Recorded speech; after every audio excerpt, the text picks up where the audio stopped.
Assalamualaikum warahmatullahi wabarakatuh, Bang Jan di sini. Di video kali ini saya akan membagikan tutorial cara menampilkan aplikasi yang sering digunakan di atas laci aplikasi HP Realme P4X.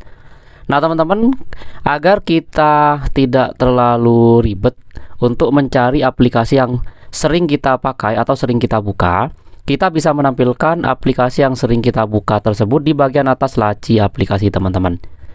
Untuk menampilkan aplikasi yang sering kita gunakan atau sering kita pakai di bagian atas laci aplikasi HP Realme P4X, caranya kita bisa masuk ke pengaturan seperti ini.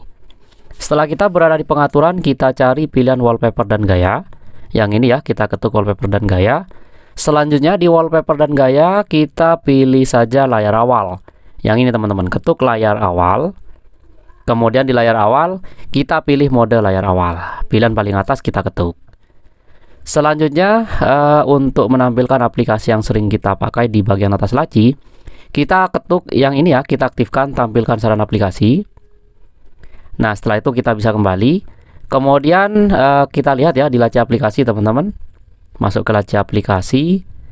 Nah, di bagian atas ini adalah aplikasi yang sering kita buka atau aplikasi yang terakhir kita buka, dia ada di bagian atas. Jadi seperti itu ya, teman-teman, cara menampilkan aplikasi yang sering dipakai di bagian atas laci aplikasi HP Realme P4X. Semoga bermanfaat, kurang lebihnya saya mohon maaf. Wassalamualaikum warahmatullahi wabarakatuh.